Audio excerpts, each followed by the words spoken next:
Hi అండి, మీకోసం ఒక చిన్న టిప్.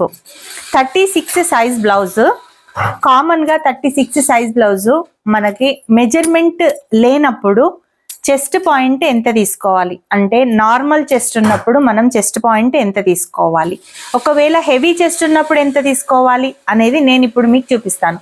అలాగే 36 సైజ్ బ్లౌజ్ వాళ్ళకి షోల్డర్ జారకుండా ఎలాంటి టిప్ యూజ్ చేయాలో మీకు అది కూడా చూపిస్తాను. ఇలా రండి.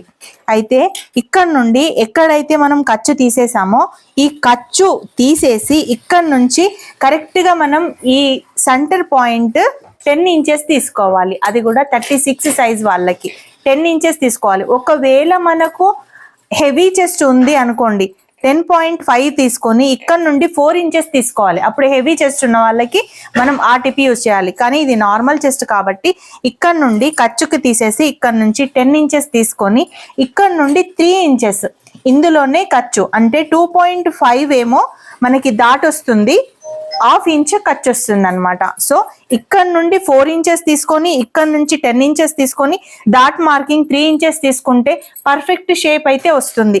అలాగే షోల్డర్ జారకుండా ఒక చిన్న టిప్, ఇక్కడ నుండి మనం ఎగ్జాక్ట్ గా బ్యాక్ పార్ట్ మార్కింగ్ ఈ విధంగా ఉంది. అయితే ఒక 2 పాయింట్స్ మనం ఇలా ముందుకు వేసుకోవాలి.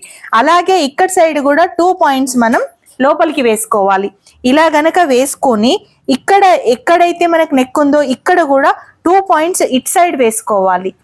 ఇలా వేసుకొని గనక మనం ఈ రౌండ్ గా ఇలా తీసుకొని ఇక్కడ ఒక 1/2 ఇంచ్ మనం కిందికి డౌన్ కటింగ్ చేస్తే గనక షోల్డర్ అయితే జారదు, పర్ఫెక్ట్ గా వస్తుంది.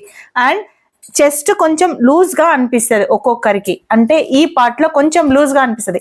ఆ పార్ట్ లో లూజ్ గా అనిపించకుండా ఉండాలంటే ఒక్క 1 పాయింట్ కానీ 1.5 పాయింట్ కానీ చూడండి, ఈ డాట్ నుంచి ఈ నెక్ వరకు ఇలా మనం క్రాస్ గా అయితే తీసుకోవాలి. చూడండి, ఈ విధంగా కొంచెం క్రాస్ గా ఈ విధంగా తీసుకుంటే అప్పుడు మనకి షోల్డర్ జారదు, ఇక్కడ లూజ్ గా కూడా కనిపించదు. ఈ టిప్ గనక మీకు నచ్చితే ఒక చిన్న లైక్ చేయండి.